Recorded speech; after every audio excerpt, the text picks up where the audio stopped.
포스트 디지털과 빅블러 시대 물류 산업에 대한 재인식의 발표를 맡게 된 미래물류 컨설팅의 박찬석 대표입니다. 물류 산업은 생활 밀착형 산업으로 삶의 질을 높이는 동시에 국가 경제에 대한 기여도가 높은 산업임에도 불구하고 관심과 주목도가 떨어져 있습니다. 디지털 시대의 본격적인 도래와 업의 경계가 붕괴되고 있는 시점에서 새로운 경영 환경과 경쟁 환경에 맞는 변화된 인식이 필요할 때라고 봅니다. 본 공통 트랙을 통해서 물류 현장에서 마주치는 사례와 경험론적 인식을 통해 물류 산업의 긍정적 측면과 왜곡된 인식에 대해서 논함으로써 부정적이며 편협한 시각에서 벗어나 물류 산업이 국가 경제의 중요한 축의 하나로 재인식하는 계기가 되었으면 합니다. 자, 오늘 발표의 그 순서를 보면요. 첫 번째 물류 산업의 위상, 두 번째가 물류 패러다임의 변화, 세 번째 물류에 대한 왜곡된 시선들, 네 번째 이제 결론의 순으로 발표를 시작하도록 하겠습니다. 자, 첫 번째 물류 산업의 위상입니다. 물류 산업이 국민 경제적 비중에 차지하는 비중이 상당히 높습니다. 예를 들면 운수업 매출원은 152조로서 국내 총 생산액의 8.3%를 차지하고요. 물류 매출액은 92.4조로서 5.1%를 차지하는 국민 경제에 차지하는 비중이 상당히 높은 그런 산업이다라고 말씀드릴 수 있겠습니다. 자, 물류 산업의 위상에 대해서 두 번째 내용입니다. 물류 산업이 가져오는 이제 지역 경제의 활성화라는 부분인데요. 이제 운수업을 제외하고 최근 들어서 이제 물류 창고업에 대한 어떤 그 지역 경제 활성화에 대한 자료가 최근 들어 발표된 적이 있습니다. 그 내용을 보면은 물류 창고업의 취업 유발 개수와 고용 유발 개수를 분석한 결과 투입구백 10억당 각각 14.6명과 11.6명으로서 제조업 대비 약 3배 이상의 고용 창출 효과가 있는 걸로 나타났습니다. 자, 이 자료는 안성시를 중심으로 한 어떤 그 자료입니다. 그 전국을 대상으로 하지는 않았지만은 물류 산업이 제조업보다는 좀 높은 이제 취업 유발 효과나 고용 유발 효과를 볼 수 있다는 거고, 그 다음에 또 하나 세수 측면에서 본다면은 경기도 남부 물류 시설당 사업 소득세가 평균 약 5,270만 원입니다. 동일 지역에서의 제조업 평균은 약 3,970만 원에 비해서 약 한 1,300만 원 가량의 세입 효과가 큰 것으로 나타나고 있습니다. 물류 부분에서 이제 정보의 역할을 한번 살펴보겠습니다. 기업이 물류 활동促進하기 위해서는 뭐 수송, 보관, 하여, 포장, 정보 등의 기능이 필요하고, 시장 경제하에서는 물류 활동도 시장 권리에 의한 효율적인 전략을 선택하게 됩니다. 수송 보관 과정에서 정부는 도로, 철도, 항만, 공항, 화물 터미널 등 관련 사회간접 자본을 적절하게 공급하여야 하며, 물류 활동 과정에서 시장 실패 요인이 존재한다면 자원 배분의 효율성 측면에서 정부는 개입하게 되겠습니다. 자, 주요 정책 내용을 보면요.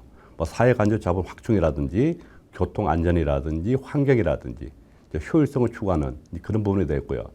특히 이제 우리나라의 물류 정책의 특징을 보면은 국가 물류 체계가 이제 공공 물류 부분과 민간 물류 부분들 크게 이제 두 가지로 구성되는데, 공공 물류 부문은 민간 물류 부문 활동이 원활하게 이루어지도록 일련의 정책 활동을 담당하고, 민간 물류 부문은 공공 물류 부문에 매우 의존적일 수밖에 없는 데서 이제 우리나라 물류 정책의 일반적인 문제점을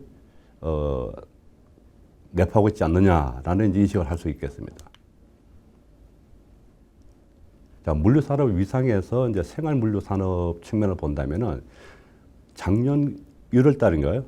코로나19가 전 세계를 이제 뒤덮었을 때 유독 우리나라만이 사재기가 없었습니다. 자, 이러한 현상들을 보면은 크게 이제 세 가지 이유로 이제 볼 수가 있는데요. 하나는 뭐냐면은 이제 전국만을 갖춘 안정적이고 빠른 온라인 주문 시스템. 결국은 안정적인 물류 시스템을 가졌다는 측면이 유럽 국가나 미주 쪽의 국가들과 좀 차이점을 이제 볼 수가 있고요. 두 번째는 이제 우리가 학습할 겁니다. 2004년도에 이제 사스가 있었고요. 2009년도, 그 다음 2015년도에는 이제 메르스 사태를 우리가 겪었습니다. 그러다 보니까 어떤 전염병에 대한 어떤 학습 효과가 사전에 이제 돼 있었다라는 부분하고 또 세 번째는 정부의 코로나19에 대한 어떤 투명한 정보 공유와 성숙한 시민의식이 어우러져서 이제 사재기라든지 물리대란이 없었지 않았냐. 자, 이런 식으로 추정하고 있습니다. 그만큼 우리가 생활물류, 물류 산업이 어떻게 보면은 코로나19의 어떤 어려운 환경 속에서도 굳굳하게 버텨낼 수 있는 어떤 기반이 됐다라고 이제 볼 수 있겠습니다. 자, 물류 패러다임의 이제 변화라는 측면에서 본다면요. 라스트 마일 딜리버리가 확산되고 있습니다. 이커머스가 확산되면 확산될수록 라스트 마일 딜리버리의 중요도는 더 커지고요. 또 그와 반해서 이제 모빌리티라는 측면에서의 혁신이 앞으로 가속화될 거다라는 예상을 많이 하고 있습니다. 특히 모빌리티 중에서도 군집주행, 프레트닝 트럭에 대해서는 최근에 어떤 연구 결과를 보면요, 한 2025년도에는 제한된 자율주행이 이루어질 예정이고요. 그 다음에 2027년부터는 완전 자율주행이 이루어지지 않겠느냐라는 예측을 많이 하고 있습니다. 또 하나, 라스트 마일 딜리버리와 관련해서 또 최근에 이제 많이 대두되고 있는 것이 이제 지하물류 시스템입니다. 우리가 도심으로 계속 몰리다 보니까 도심에서의 어떤 물류 창고라든지 수배송 쪽에 상당히 어려움을 많이 겪고 있습니다. 그러다 보니까 이제 지하 물류가 어떤 스위스라든지 유럽 중심으로 많이 이제 얘기되고 있고요.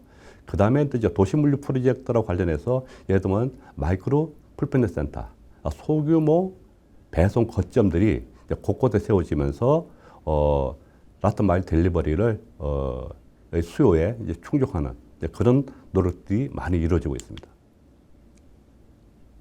자, 물류 패러다임 측면에서 또 하나 이제 볼 수 있는 것이 이제 빅블러 시대다라고 얘기할 수 있습니다. 경계가 무너지는 겁니다. 업의 경계. 예를 들면 유통업이 물류를 하고 물류가 유통업을 하는 이런 형태가 되죠. 대표적인 것이 이제 아마존이 될 수 있습니다. 아마존이 이제 온라인에서의 어떤 그 비즈니스를 이제 오프라인으로도 이제 넘기는 이런 부분도 있고요. 그 다음에 또 유통업체가 물류를 하게 되는 이런 부분. 그 다음에 또 이제 최근에 또 그 나타나는 현상 중에 하나가 옴니 채널입니다. 모든 유통 채널을 묶어서 하나의 단일 체계로 이제 물류 시스템을 구현하는 이런 그 부분도 지금 활발하게 이행되고 있다라고 볼 수 있습니다. 그래서 이 업의 붕괴라는 부분이 어떻게 보면은 유통과 물류 산업을 활성화시키는 이제 그런 역할도 하고 있다라고 볼 수 있겠습니다. 또 하나 이제 볼 수 있는 것이 데이터입니다. 마웰 회장이 2015년도에 이런 말을 했습니다. 데이터는 장차 물, 전기, 수교와 같은 공공자원이 될 것이다 라고 얘기했습니다. 그래서 IT 시대는 가고 DT의 시대가 온다라고 했어요. 데이터 테크놀로지라고. 그러면 DT라는 부분은 AI 또는 빅데이터와 관련된 겁니다. 그만큼 이제 데이터가 산업의 쌀로서 중요한 위치를 차지하고 또 중요도는 더 강조될 거다라는 측면에서 이제 보여드렸고요. 그 다음에 이제 볼 수 있는 게 뭐냐면은 이런 디지털 혁신이 가져올 물류 산업의 그 세 가지 요구 변화. 어떤 게 있겠느냐라고 봤을 때 이제 첫 번째 볼 수 있는 게 데이터를 어떻게 활용할 것인가. 자, 앞으로 이제 데이터의 시대, 빅데이터를 많이 얘기합니다. 그 데이터라고 얘기하지만 이걸 어떻게 활용할 거냐라는 부분입니다. 이것이 하나의 이제 과제가 되고요. 두 번째는 물류의 자동화, 무인화가 또 많이 얘기되고 있습니다. 4차 산업혁명, 또 로지스틱스 4.0을 얘기하면서 우리 기본적으로 무인화라든지 자동화 쪽을 얘기하고 있죠. 그러면 무인화와 자동화를 어디까지 할 거냐는 얘기죠. 이게 또 하나의 이제 과제로 나올 수 있습니다. 무조건 자동화와 무인화가 좋은 건 아니거든요. 그 기업이 갖는 특성, 시장 특성, 제품 특성에 따라서 어디까지 자동화와 무인화가 가능할 거냐. 아니면 수익성, 경제성을 분석했을 때 어디까지가 타당할 거냐라는 걸 찾는 것이 앞으로 이제 우리 물류업계에서 고민해야 될 부분이 하나다라고 볼 수 있고요. 또 이제 세 번째 볼 수 있는 게 사이에 낀 중간업자라는 얘기입니다. 이 부분은 뭐냐면은 우리가 이제 정보화가 지속화되고 그 다음에 디지털 트랜스포메이션이 이제 계속 확산되고 있습니다. 그게 된다면은 우리가 화주 기업과 물류 기업을 연결했던 중간업자들이 많습니다. 뭐 포딩업체라든지 아니면은 뭐 화물운송 주선업이라든지 이런 부분들이 있지 않습니까? 자, 이런 업종들의 설 자리가 점차 줄어들 것이다. 왜냐하면 정보가 집적되면은 결국은 사용자와 공급자가 1대1 다이렉트의 거래가 이루어질 여지가 그만큼 많아진다는 얘기죠. 그래서 이제 디지털 혁신이 가져올 이제 세 가지 요구 변화에 대해서 이제 알아봤고요. 그 다음에 또 최근에 나타나는 현상 중에 하나가 뭐냐면 이제 합종 연행이라고 볼 수 있습니다. 자, 플랫폼 기업과 물류 기업 간의 연합입니다. 그래서 이제 쿠팡이 등장함으로 인해 가지고 우리의 그 유통업체들, 그다음 물류업체들이 이제는 쿠팡에 대항하기 위한 다양한 이제 활동들을 하고 있습니다. 대표적인 것이 이제 네이버와 이제 대한통운과의 이제 전략적 제휴 관계가 있고요. 그다음에 11번가가 이제 우체국과 풀프멘트 서비스를 제휴하는 이제 측면이 있습니다. 그다음에 이베이 코리아는 또 그 자체 물류 시스템도 운영하지만은 대한통운하고도 이제 위탁 그 운영을 하는 그런 형태로 계속 변모하고 있다. 이렇게 이제 볼 수 있습니다. 자, 이런 현상들은 뭐냐면은 과거에 당일 배송에서 새벽 배송, 그 다음에 뭐 30분 배송, 그 다음에 미드나이트 배송, 이런 형태로 배송의 속도가 점차 빨라지다 보니까 이 플랫폼 기업들 또는 유통업체들이 전문 물류 기업과의 제휴를 통하지 않고는 시장 수요에 대응할 수 없다라는 측면에서 앞으로 이러한 현상들은 더 이제 빠르게 확산되지 않을까라는 이제 생각됩니다. 자, 이런 그 물류의 그 패러다임이 이제 변하고 있습니다. 뭐 디지털 트랜스포메이션이라든지 아니면은 라스트 마일 딜리버리의 어떤 확산, 또 자동화, 그 다음에 로봇화, 그 다음에 업의 붕괴. 자, 이런 현상들이 앞으로 이제 계속 과속화될 수밖에 없는 이제 그런 환경이 있습니다. 그러다 보니까 기존에 이제 우리가 물류 산업이라고 보면 어떤 노동 집약적인 측면이 강했습니다. 그 진입 장벽이 낮죠. 노하우나 뭐 개별 대응이 필요하고 고수익 창출이 어려웠다. 뭐 이런 그가 이제 과거의 물류 산업의 형태였는데, 최근 들어서는 이제 물류가 장기 산업화와 첨단 기술의 진화와 활용으로 자본 집약적 비즈니스로 변하고 있다. 그만큼 이제는 돈이 든다는 얘기입니다. 예를 들면 자율주행도 마찬가지고요. 그 다음에 로봇화, 그 다음에 창고 자동화 다 자본이 듭니다. 그 다음 수많은 장치들이 설치가 될 수밖에 없는. 그래서 노동 집약이라는 어떤 전통적인 산업 형태에서 이제는 장치 산업 위주, 기술 위주의 산업으로 변모되고 있는 이런 부분입니다. 이러다 보니까 전통적인 어떤 물류 산업에서의 플레이어뿐만 아니고요. 새로운 플레이어들이 이제 등장할 가능성이 많다라고 예측하고 있습니다. 자, 대표적으로 보면은 첫 번째가 화주가 직접 물류 사업을 전개한다라는 얘기입니다. 뭐 아마존도 그렇고요. 그다음 쿠팡 마찬가지 않습니까? 직접 물류를 수행을 합니다. 두 번째는 뭐냐면은 제조업체나 부동산 개발업체가 물류 사업을 전개한다. 자, 과거에 우리가 물류센터를 짓는다면 땅을 매입하고 건물만 지었으면 됐습니다. 근데 최근 들어서는 물류센터도 대규모화됩니다. 과거에 4,000평, 5,000평의 규모를 넘어서는 뭐 3만 평, 4만 평, 또 최근에는 10만 평짜리의 대단히 물류단지도 건설되고 있습니다. 그런 물류단지를 건설하다 많은 또 자본이 들어가고요. 그 다음에 그 물류센터에 자동화 설비라든지 로봇 설비를 만약에 투입한다 그러면은 엄청난 또 비용이 들겠죠. 근데 그 전통적으로 우리 제조업이나 유통업체가 고정 자본에 많은 투자를 할 수 있는 투자 여력이 없습니다. 그러다 보니까 이런 그 부동산 개발업체나 제조업체가 여유 있는 자금을 가지고 물류센터라든지 자동화 설비를 투입해가지고 렌탈 사업을 하는 그런 형태의 어떤 뉴 비즈니스도 앞으로 생겨날 것이다라고 예측할 수 있고요. 그 다음 세 번째는 차량 제조업체가 운송 서비스 사업자로 변신한다라는 얘기입니다. 자, 군집주행이나 자율주행차가 향후에 활성화된다면 기존의 차량보다 가격도 3, 4배 이상 비쌀 수밖에 없습니다. 그 다음에 또 우리가 자율주행이라든지 그 다음에 플래투닝 트럭 같은 경우는 바퀴달리 PC라고 합니다. 많은 전자 부품들이 포함되어 있습니다. 그러다 보니까 내연기관을 그 수사나 수리하고 그래서 정비하던 그런 기술자들이 필요가 없다는 얘기죠. 전자 전문가들이 정비를 해야 됩니다.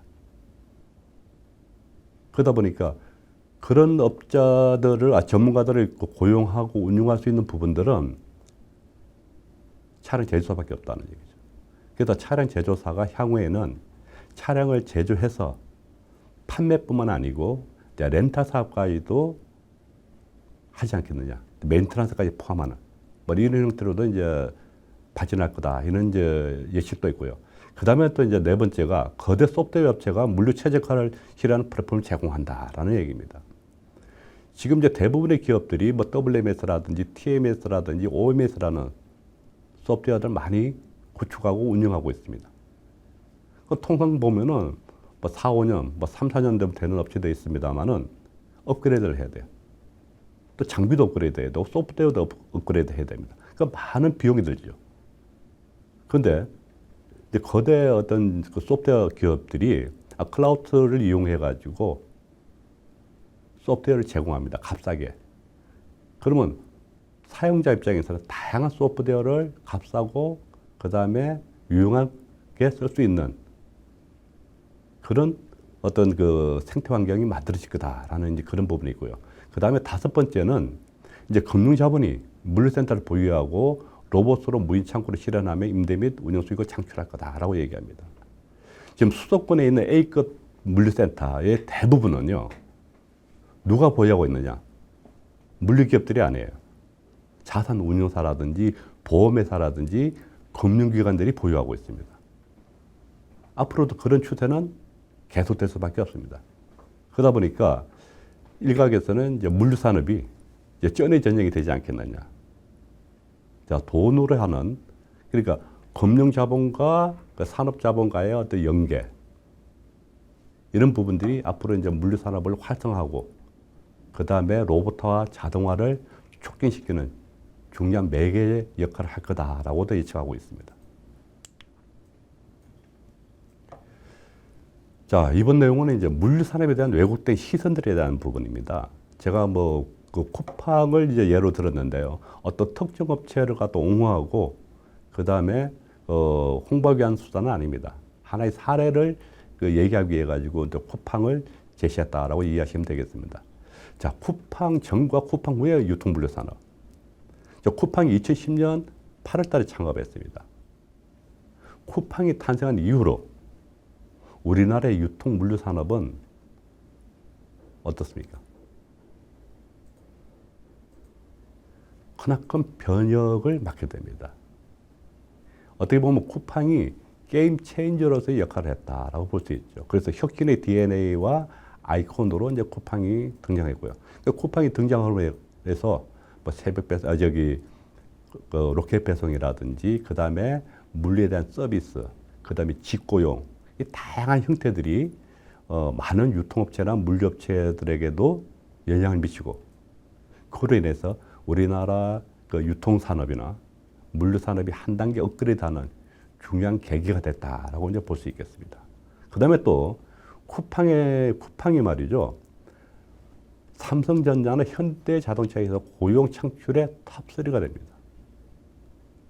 작년 한 해 2만 5천 명을 고용했고요.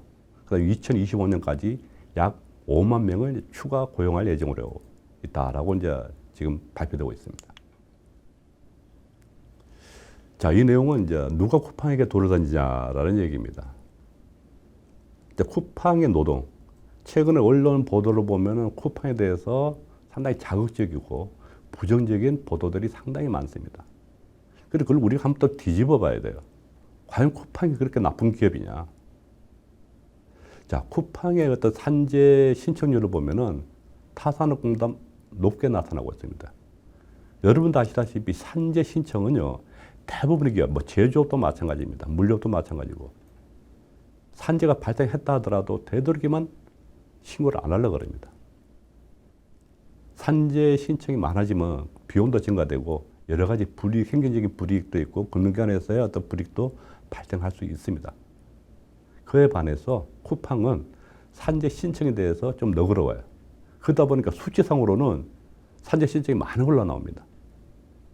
근데 그게 절대적으로는 다른 타업종과 비교해서 그렇게 높은 수치도 아니다 라고 우리가 뒤집어서 이제 생각할 수 있고요. 또 하나는 뭐냐면은 화재가 발생했었습니다. 안타깝게도 이제 소방관 한 분이 이제 순직을 하셨는데 어떤 그 소방 전문가는 이런 얘기도 했어요. 300명 이상이 근무하는 창고에서 한 사람의 부상자도 발생하지 않았다.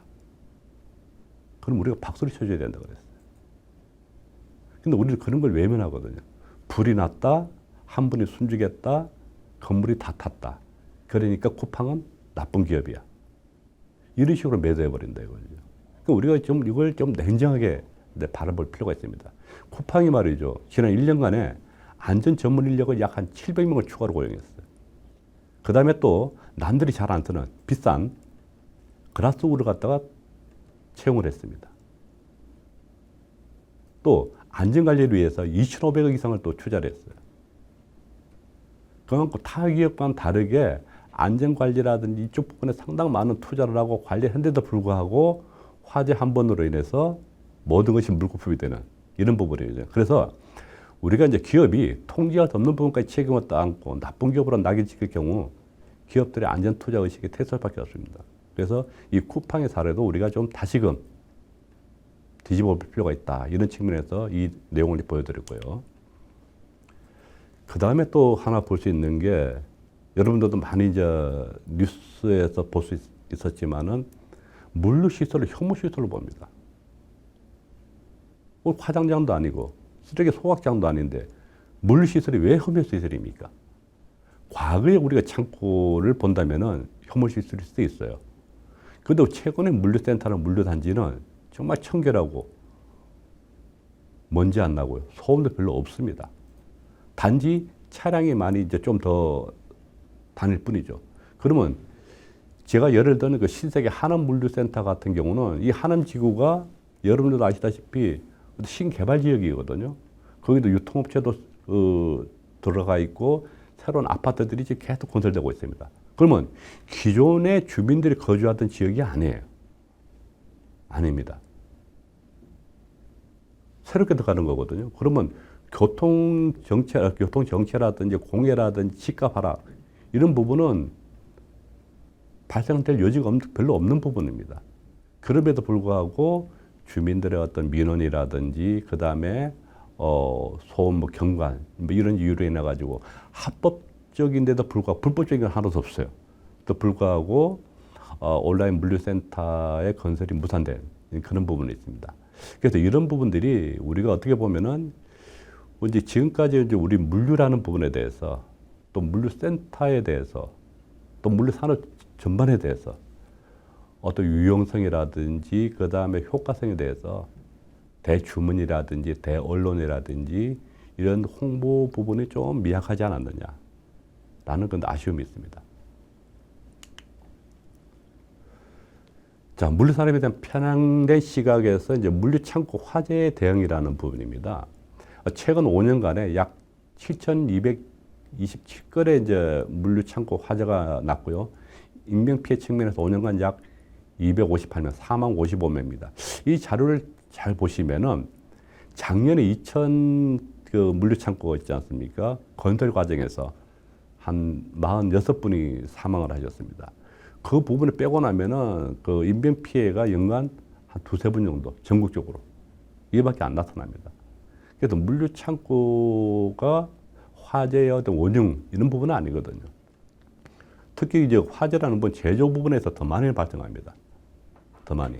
그 다음에 뭐 주거시설이라든지 그 다음에 상업시설 쪽에서도 발생을 하는데 물류창고만 유독 많이 부각되고 있는 이제 그런 측면이 있다라는 부분이고. 그러니까 이렇다 보니까 최근 들어서 정부에서 이제 화재 안전 종합 대책을 계속 만들어내고 있습니다. 이 내용을 보면요. 물류센터 화재 안전 기준을 제정하고요. 그 다음에 성능 위주 설계를 확대한다. 지금 20만 평방미터를 기준하는데 이게 뭐 10만 또는 3만으로 또 이제 하향될 그런 가능성이 많습니다. 그 다음에 방화 구역을 재검토하고요. 또 소방 설비를 강화하고 법 적용 강화 등에 초점이 맞춰져 있습니다. 그런데 이 물류 창고에서 화재의 원인을 가만히 보면은 어떤 시설이나 장비나 이런 측면보다는 어떤 휴먼에러 쪽에 많이 치우쳐져 있다. 예를 들면 법규를 미준다든지 안전 의식이 부족하다든지 작업 방법이 적절했다든지 이런 형태가 많은 비중을 차지하는데도 불구하고 지금 화재 방지 대책은 오직 시설 강화, 장비 강화, 또 작업 안전자의 어떤 보충 이런 쪽으로만 가고 있습니다. 그 다음에 또 우리가 물류센터를 갖다가 동일하게 보면 안 되거든요. 이런 그 화재 안전 종합 대책을 보면은 우리가 주거용이나 상업용과 창고는 다릅니다. 주거와 상업은 사람을 대상으로 해요. 그러다 보니까 안전 기준이 강화될 수밖에 없습니다. 근데 물류센터는 뭡니까? 물건 위주거든요. 근데 사람의 안전과 방제에 초점을 둔 그런 기준을 물건에다가 그대로 맞추는 겁니다. 그럼 향후에 이것이 이제 법제화되고 강화된다면은 앞으로 물류센터나 창고를 지을 때 더 많은 추가적인 비용이 들어갈 수밖에 없고요. 그 다음에 또 유지하는 부분에 있어서도 지금보다 더 많은 비용이 들 수밖에 없는 그런 상황입니다. 그래서 향후에 이제 이런 부분에도 우리가 물류업에 종사하시는 분들이라든지 관심 있는 분들이 이런 이제 그 정부의 앞으로의 어떤 그 법 개정이라든지 그 다음에 안전대책이 마련되실 때 많은 의견들을 개진해서 정말 실질적으로 창고에서의 어떤 화재 예방이라든지 재해 예방에 도움을 줄 수 있는 많은 조언들이 이제 필요하리라 그렇게 봅니다. 생활물류서비스 발전법과 관련된 사항입니다. 생활물류서비스 발전법이 이제 최근에 개정됐는데요. 그간에 이제 법적 근거가 미약해서 생활물류서비스 산업의 이제 근거법이 이제 마련됨으로 인해서 택배라든지 수화물 배송 산업을 포스트 코로나 핵심 산업으로 육성하는 한편 종사자의 안전과 생명을 보호할 수 있는 제도 장치가 마련됐다라고 이제 얘기를 하고 있습니다. 근데 이제 생활물류 서비스 산업 발전법 자체가 초기에 어떤 내용하고는 좀 많이 좀 변형된 부분이 없지 않아 있습니다. 그래서 물류업계에서는 이제 생활물류 서비스 산업에 대한 발전보다는 노동자 보호에 이제 치우친 측면이 이제 있어 아쉽다라는 그런 의견도 있고요. 그래서 이제 생활물류 서비스법에 대해서 이제 찬반 이유를 이제 크게 몇 가지로 이제 구분해 보겠습니다. 먼저 이제 찬성 입장에서는 택배 기사의 이제 근로 환경 개선이 이제 시급하기 때문에 필요한 것이다라는 부분과 일반 화물 시장과 택배 시장 구조가 달라서 이제 새 룰이 필요하다. 또 1.5톤 초과 화물은 택배처럼 못 날라서 이제 경쟁 우려가 없다. 뭐 이런 것이 이제 찬성하는 측면에서 이제 입장이고요. 반대 입장에서는 기존 화물법과 노동법 개정으로서 택배 기사 보호가 충분히 가능하다라고 이제 주장을 하고 있습니다. 또 택배용 생활 물류와 화물용 일반 물류 구분이 힘들다. 왜냐면 우리가 택배법이 따로 있는 건 아니거든요. 그 다음에 이제 택배 차량 정차 제한 없어 화물업계에 잠시 우려된다. 이제는 차량의 정차가 많아지면은 그만큼 공급과 수요의 어떤 밸런스가 이제 깨지기 때문에 화물업계의 어떤 그 어려움이 이제 예상된다 이런 부분입니다. 그래서 이제 생활물류 서비스 산업 발전법은 완성된 법이라고 볼 수는 없겠습니다.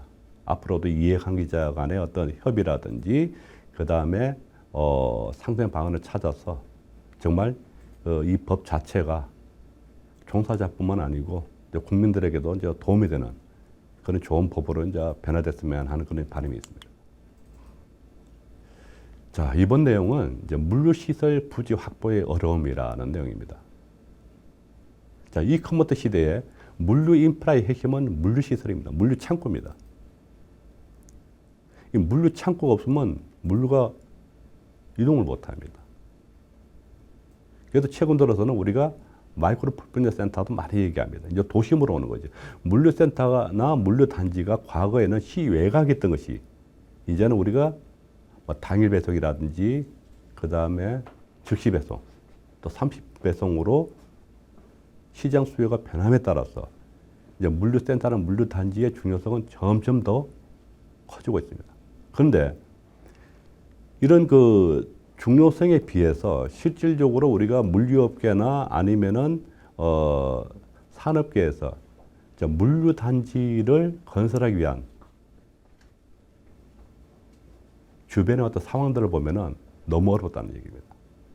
자, 물류단지 지정권자가 작년 8월에 법이 개정이 됐습니다. 기존의 국토부 장관에서 도지사로 넘어갔습니다. 지자체 장으로 넘어갔습니다. 자, 이로 인해 가지고 지금도 보면은 이제 경기도권에는 이제 주민 민원들로 인해서요. 지금 6군데가 7군데가 지금 실수 검증을 완료하고도 인허가를 못 받고 있는 물류단지가 많습니다. 이렇다 보니까 신규로 물류단지 받기는 더 힘든 그런 어려움이 있습니다. 지금 물동량은 계속 늘어나고 있어요. 우리가 풀필멘트 센터가 왜 많이 이제 만들 수밖에 없냐 그러면은 우리가 이제 이커머스가 활성화되면 활성화될수록 기존의 어떤 그 오프라인에서의 물동량보다 오프라인에서 동일한 물동량이라도 물류센터에서 필요로 하는 면적은 3배 내지 3.5배가 필요하다는 그런 연구 결과도 있습니다. 그러다 보니까 우리 이커머스가 발전하고 활성화되면은 지속적으로 물류센터의 어떤 수요는 계속 늘어날 수밖에 없는 그런 부분인데도 불구하고 지금 현재 물류단지의 어떤 경기도권에서의 구축은 상당히 어렵다. 이런 부분은 이제 해소할 필요가 있어요. 지금 산다는 경우를 보면요. 국토부 장관이 물동량을 조절합니다. 각 시도에서 산업단지를 개발하겠다라고 이제 신청을 해요. 국토부에서. 신청하는 국토부 장관이 각 시도에서 온 물동량을 가지고 산업입지 정책 심의회를 거쳐서 배분을 해줍니다. 자, 물류단지도 한때는 그랬어요. 2014년도에 총량제가 있었습니다. 그럴 때는 국토부가 각 지역별로 얼마만큼의 물류단지가 필요하다라고 이제 지정을 해줬거든요. 그런데 그 총량제가 없어지고 2004년 18일 이후에는 물류단지 실속 검증 제도라는 게 생겼습니다. 근데 우리 국토부가 주관할 때는 어느 정도 지역별로 물동량이 이제 배정되는 이제 그런 과정을 겪었지만은 이제 작년 9월 이후부터는 시도지사로 이제 지정권이 넘어가다 보니까 더 힘들어지는 그런 측면이 있습니다. 그래서 이제 우리가 경기도권을 이제 예를 들면요. 실속 검증 단계에서 또 하나의 단계가 더 또 추가로 됐습니다. 그리고 물류단지 지정 요청서라는 게 하나 또 만들어졌어요. 그 물류단지 지정 요청서는 물류단지 인허가 때 필요한 겁니다. 그런데 인허가 때 필요한 어떤 과정을 실수 검증 앞단계에서 또 하라고 또 만들어 놨어요. 그러다 보니까 실수 검증만 하더라도 최소한 1년이 걸립니다. 근데 지정 요청서를 또 요구하다 보니까 거기서 또 한 6개월 이상이 또 더 소요돼요. 그런데 지정 요청서에서 요구하는 사항이나 실수 검증에서 지자체, 그러니까 그 기초단체장들입니다. 기초단체장들과의 협의사항은 실수 검증 단계에서도 다 하고 있습니다. 하고 있는데 물류단지 지정 요청서에 또 하게 또 만들어 놨어요. 이중의 형태가 이제 발생한다는 얘기죠. 그러다 보니까 실제로 시행자 입장에서는 이제 물류단지를 갖다가 건설하는데 많은 또 시간이 또 소요되고, 그 다음에 또 도지사로 지정권이 넘어가다 보니까 법적으로 아무 문제가 없는데도 불구하고 뭐 민원이라든지 그 다음에 뭐 자연 훼손이라든지 이런 사유로 인해 가지고 신청서가 반려된다든지 아니면 홀딩되는 경우가 지금 많이 발생되고 있는 부분이다. 다행스러운 것은 최근 들어서 이제 국토부에서 물류단지의 그 허가 절차를 좀 수월하게 할 수 있는 그 방안들을 이제 강구하겠다라고 하는데, 실제 저 개인적으로 봐서는 법이 전면 개정되지 않고는 한계성이 있지 않을까 그런 이제 아쉬움도 있습니다. 자, 이번에는 이제 물류 관련 데이터의 이제 필요성을 이제 강조하고 싶은데요. 여러분들도 이제 많이 느껴보셨겠지만은 물류를 하면서 관련된 통계 자료를 이제 찾는 경우가 상당히 많습니다. 그런데 실질적으로 쓰이는 그 자료라는 게 그렇게 많지가 않아요. 그러니까 보면은요, 정책 수립의 근간을 이루는 국가물류 현황에 대한 체계적인 통계 관리 기능이 부재하는 이런 부분입니다. 이러다 보니까 이제 정책 과정에 혼선 유발과 불신을 초래하고 있고, 일부 통계의 경우에는 통계 작성 과정에 대한 체계적인 관리 기술 부재로 통계 자체에 대한 신뢰성 문제가 이제 제기되고 있기도 합니다. 또한 동일한 통계 항목에 대해서 여러 가지 출처의 통계치가 존재하고, 통계 작성 기간에 따라서 통계치 간에 현저한 차이가 존재해서 관련 과정에서 혼선이 발생하고 있는 것으로 지적되고 있다라고 볼 수 있습니다. 자, 크게 이제 세 가지 측면에서 한번 본다면요, 기존 데이터의 그 신뢰성 문제라고 되어 있습니다. 통계 작성 과정의 체계적인 관리라든지 전문성 부족으로 인해서 데이터의 신뢰성 문제가 제기되고 있습니다. 대표적인 것이 기업 물류비를 들 수 있겠습니다. 자, 두 번째는 이제 활용할 수 있는 데이터가 부족하다. 정부 각 부처 및 관련 기관, 연구소, 기업 등에다 다양한 데이터가 이제 생성되고 있으나 유용하게 활용될 수 있는 데이터가 부족하다. 최근에 이제 물류 창고 화재가 발생했을 때 소방청에서 다양한 데이터들이 나왔습니다. 그 데이터를 보면은요,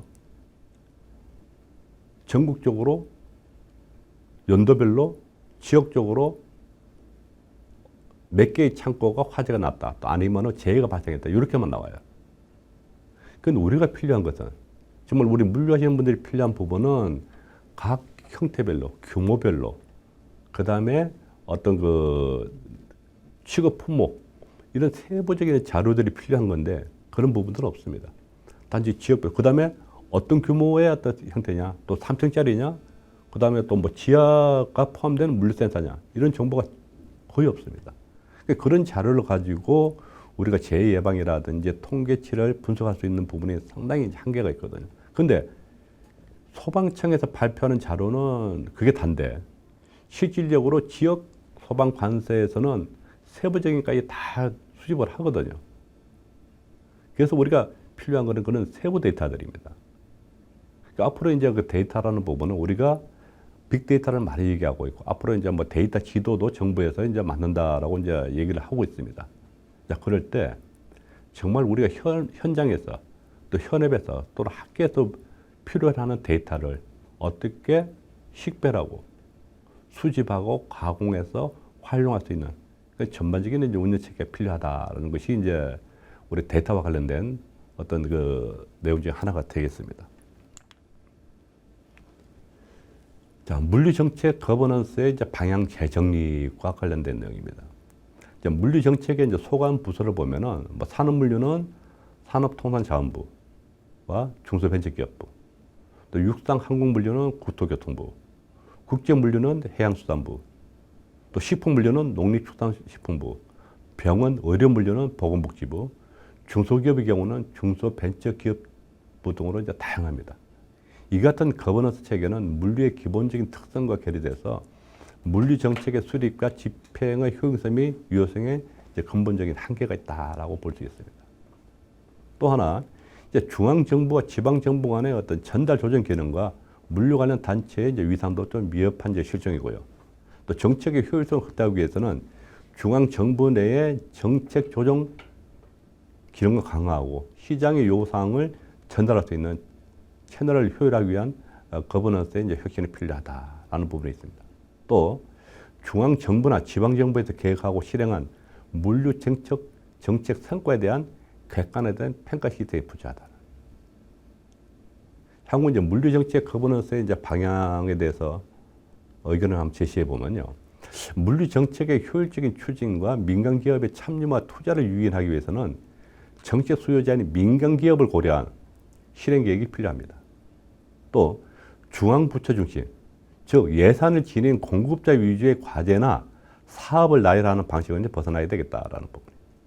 정부가 물류 정책의 플레이어 측면에서 거버넌스를 주도하지 말고 물류 정책의 수혜자들이 필요한 협력적 거버넌스로의 조력자라든지 조정자로서의 역할 변화가 요구된다라고 할 수 있겠습니다.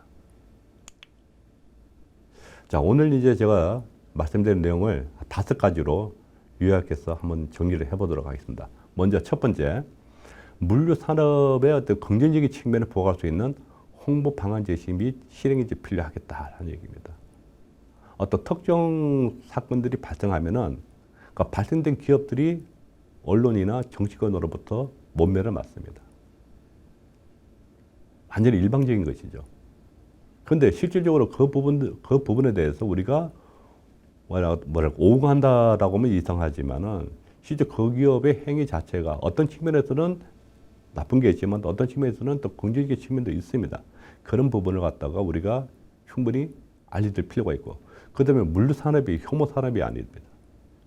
또 국민 생활에 밀접한 생활 물류라는 걸 보면은 국가 경제나 국민 경제에 엄청나게 이바지를 하고 있습니다. 이런 부분을 우리가 이제는 좀 적극적으로 홍보할 필요가 있겠다라는 부분이고요. 그 다음에 두 번째는 이제 중앙정부와 지자체 간 물류정책 조율 및 협의가 필요하다라는 얘기입니다. 최근에 이제 제5차 국가물류기본계획이 이제 수립이 됐고요. 그걸 바탕으로 해서 각 지자체에서 지역 나름의 지역 물류 기본계획을 이제 수립하고 있습니다. 이 국가물류기본계획의 내용을 보면은 너무 이제 물량 위주, 하드웨어 위주의 내용이 주를 이루고 있다라고도 이제 볼 수가 있겠습니다. 그 다음에 또 앞서 이제 말씀드렸지만은 공공물류 중심으로 이끌어가는 이런 부분이거든요. 우리 과거에 우리가 7, 80년대의 어떤 개발 시대에서는 그런 부분들이 유용할 수도 있습니다. 우리 이제 디지털 시대, 또 스마트 로이드 시대에서는 이제 민이 주도하는 이런 부분들이 이제 필요하거든요. 그 다음 민과 관이 함께하는, 협의를 해서 함께하는 그런 계획 수립과 이행이 필요한데, 이제 그런 부분들이 좀 위협한 측면이 있다. 그래도 이런 부분도 우리가 앞으로는 좀 개선할 필요가 있지 않느냐는 그런 부분이고요. 그 다음에 세 번째 볼 수 있는 것이 물류 관련 통계 데이터의 체계적인 관리와 활용 방안. 계속 얘기되고 있습니다. 자, 물류 창고 센터를 한번 예를 들면은 지금 등록제는 영업용만 등록되고 있어요. 그럼 전국의 물류 창고, 물류 센터가 몇 개나 되는지를 아는 사람이 없습니다. 통계가 없으니까. 그럼 자가 창고, 제조나 제조업체나 유통업체가 갖고 있는 자가 창고들이 상당히 많습니다. 그 다음에 또 농산물이나 축산과 관련된 또 창고들도 상당히 많습니다. 자, 이런 부분을 우리가 이제 체계적으로 관리할 필요가 있어요. 그 다음에 물류 창고라는 게 있고요. 그 다음에 창고 시설이라는 게 있습니다. 물류 창고는 영업용은 어느 정도 우리가 통계가 나오고 있습니다. 그런데 물류 창고는, 창고 시설은 통계가 없어요. 왜냐하면 그는 이제 우리가 건축물 관리 대장에 포함되는 내용입니다. 그래서 우리가 그런 어떤 창고 시설도 어떤 규모가 있으면, 어떤 일정한 규모가 된다면은 그런 부분도 이제 우리 창고를 등록한다든지 아니면은 통계치에 포함시키는 이런 노력도 필요하다는 얘기입니다. 그래서 우리가 앞으로는 이제 물류 관련 통계에 대해서 우리가 좀 관심을 가지고 어떤 통계가 물류 산업이라든지 아니면 물류 기업들에게 유용할 거냐라는 어떤 데이터에 대한 식별, 그 다음에 수집, 어떻게 수집할 거냐, 그 다음 공공 데이터와 민간 데이터를 어떻게 활용할 거냐, 이런 부분에 대해서 어떤 그 심도 있는 어떤 그 논의들이 이제 필요하고요. 또 정부에서도 앞으로 이제 물류 통계와 관련된 다양한 어떤 그 방안들을 지금 준비 중에 있는 걸로 알고 있습니다. 이런 과정에서 이제 민간의 참여를 확대해가지고 정말 시장에서 필요한 데이터가 어떤 것이냐를 고민하는 그런 노력들도 이제 실행되지 않겠느냐라는 내용입니다. 그 다음에 이제 네 번째는 물류 정책에 대한 평가 시스템의 구축이 필요하다는 얘기입니다. 지금 많은 물류 정책이 지금 제시되고 있고 그 다음에 또 도입되고 있습니다. 그런데 잘했나 못했나 자화자찬하는 경우가 많아요. 그러니까 계획하는 쪽과 평가하는 쪽이 동일해요. 자, 이런 부분은 우리가 이제 좀 배제해야 되겠다는 얘기죠. 자, 물류 정책, 우리 국가 물류뿐만 아니고 지역 물류 계획도 마찬가지입니다. 계획 자체가 진행이 되고 그건 어느 정도 실적이 나왔어요. 그럼 우리가 계획 대비 실적이 우리가 기대했던 수준만큼의 실적이 나왔느냐라는 부분을 자체에서 하는 게 아니고 제3의 독립된 기관이라든지 아니면 단체라든지 전문가 영역에서 정책을 평가하고 그 다음에 그에 대한 조언을 할 수 있는 그런 시스템이 이제 마련돼야 되겠다라는 것이 이제 네 번째입니다. 일단 마지막으로 이제 볼 수 있는 게 물류정책조정협의체의 구성입니다.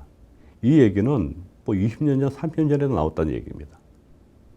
지금 국토부 장관 산하에 물류정책협의체가 있습니다.